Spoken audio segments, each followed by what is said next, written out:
Hello friends, today we will discuss Inside Our Earth, which is chapter 2nd of class 7th NCERT book. This chapter provides basic information about inside structure of Earth and types of rocks along with their forming processes. This topic is very important for civil services exams. If this video is helpful to you, then please like it and subscribe this channel. Let us start the topic. Inside our Earth. First we discuss interior of the Earth. Earth is made up of several concentric layers with one inside another. So our Earth is made of several concentric layers. The topmost layer is the crust. The uppermost layer over the Earth's surface is called the crust. It is thinnest of all the layers. See, this is very important. It is thinnest of all the layers. It is about 35 kilometers thick on the continental masses and only 5 kilometers over oceans. Note this point. It is only 35 kilometers thick over the continental masses and 5 kilometers over the oceans. The main mineral constituents of the continental masses are called silica and aluminium. Silica and aluminium are the main mineral constituents of the continental masses. It is thus called Sial. Si for silica and Al for aluminium. The oceanic crust mainly consists of silica and magnesium. Oceanic crust consists of silica and magnesium. It is therefore called SIMA. Si for silica and Ma for magnesium. So this is continental crust. See here. It mainly consists of what? Sial means silica and aluminium. And this is oceanic crust. See, this is oceanic crust. It mainly consists of silica and magnesium means SIMA. So SIMA is below the ocean and Sial is below the mountains or land surface. And this is our Earth interior structure. See, this top layer is crust.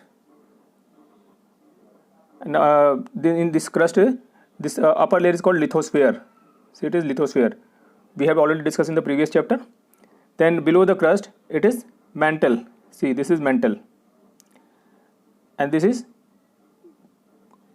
innermost layer is core. This is core. And this is core mantle boundary.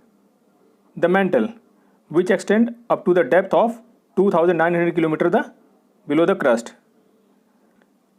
Below the mantle, there is core. The innermost layer is the core with a radius of about 3500 kilometers. So what is the radius of core? It is 3500 kilometers. It is mainly made up of nickel and iron and is called Fe. Ni for nickel and Fe for ferrous or iron. The central core has very high temperature and pressure. The central core has a very high temperature and pressure. Now some interesting facts from an NCERT book. The deepest mine in the world is in South Africa. It is about 4 kilometers deep. To reach to the center of the earth, which is not possible, you will have to dig a hole 6000 kilometers deep on the ocean floor. The crust forms only 1% of the volume of the earth. This fact is very important from examination point of view, that what is the percentage of crust by volume to the total volume of the earth. So the crust forms only 1% of the volume of the earth, and 84% consists of the mantle. So maximum volume is of mantle, and 15% makes the core. So in order of decreasing order, maximum volume is of mantle, then comes the core, and least volume is of crust. The radius of the earth is 6371 km. Rocks and minerals. Any natural mass of mineral matter that makes up the earth crust is called a rock. So what is rock? Any natural mass of mineral matter that makes up the earth crust is called a rock. There are three major types of rocks. Number first, igneous rocks, then sedimentary rock and metamorphic rock. First we discuss igneous rock. When the molten magma cools, it becomes solid. Rocks thus formed are called igneous rocks. They are also called primary rocks. So when the molten magma which comes out of volcano, it cools, it becomes solid.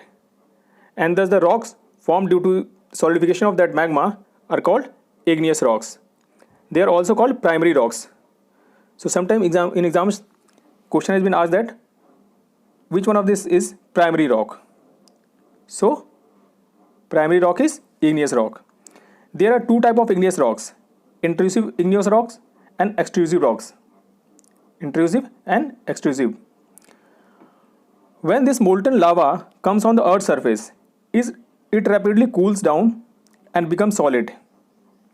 Rocks formed in such a way on the crust are called extrusive igneous rocks. Means rocks formed on the open surface of the lithosphere. They have a very fine grained structure. For example, basalt. So basalt is an extrusive igneous rock. The Deccan Plateau is made up of the basalt rock. When the molten magma cools down deep inside the earth crust, solid rocks so formed are called intrusive igneous rocks. So when the molten magma which tries to come outside the earth surface but unable to come on the surface, and it gets cooled down inside the earth's crust, then the rock formed in such process are called intrusive igneous rocks. Since they cool down slowly, they form large grains. So intrusive igneous rocks have large grains because they cool down slowly. So there is sufficient time for forming the grains. So grains are of bigger size. Granite is an example of such rock. Granite rock, you all of know that it is example of intrusive igneous rocks. Grinding stones are made up of granite. So this fact is very important from examination point of view, that the grinding stones are made up of granite. G for grinding and G for granite. Then comes the sedimentary rocks. Sedimentary rock roll down, crack and hit each other. Sedimentary rock. Rocks roll down, crack and hit each other and are broken down into small fragments. These smaller particles are called sediments. So when igneous rocks, due to weathering action or by due to some physical disintegration, they are broken down and form small fragments. These small particles are called sediments. These sediments are transported and deposited by wind, water, etc. These loose sediments are compressed and hardened to form layers of rocks. These type of rocks are called sedimentary rocks. So rocks formed from the sediments of the igneous rocks are called sedimentary rocks. Example, sandstone is made from grains of sand. These rocks may also contain fossils of plant, animals and other microorganisms. So why here fossils are formed?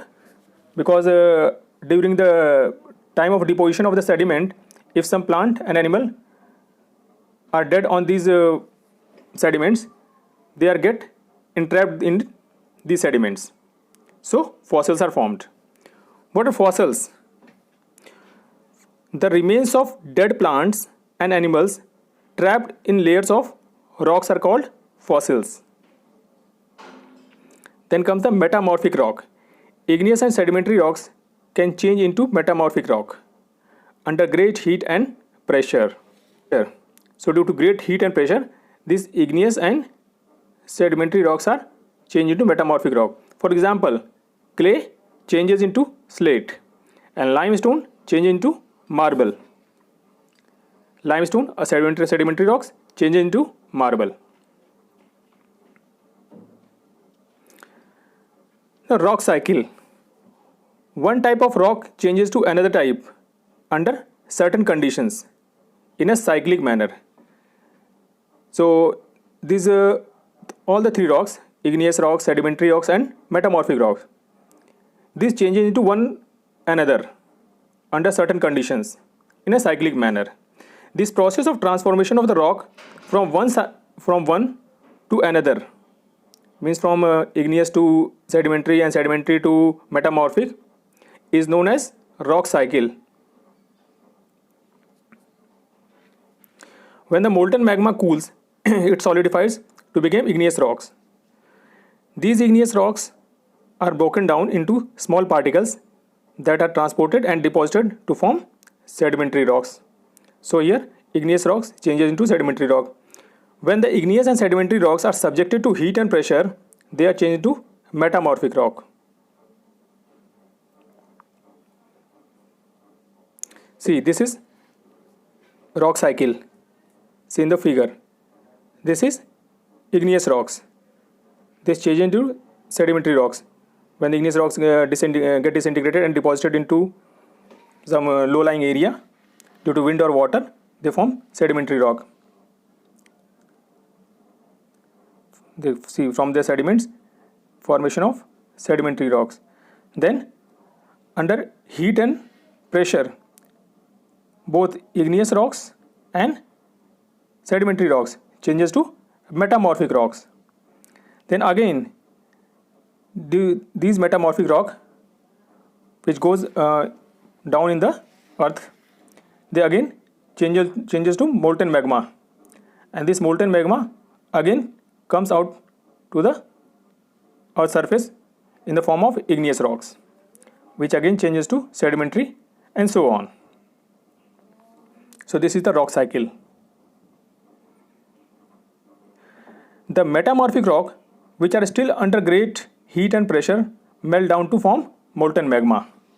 So we have discussed in the figure that when metamorphic rock which are still under the great heat and pressure melt, the molten magma again cool down and solidify into igneous rocks. This molten magma again cools down, solidify into igneous rocks. When this molten magma comes out of the earth crust, then it forms igneous rocks, and this again completes the cycle. So this completes your video. Thank you. Jai Hind.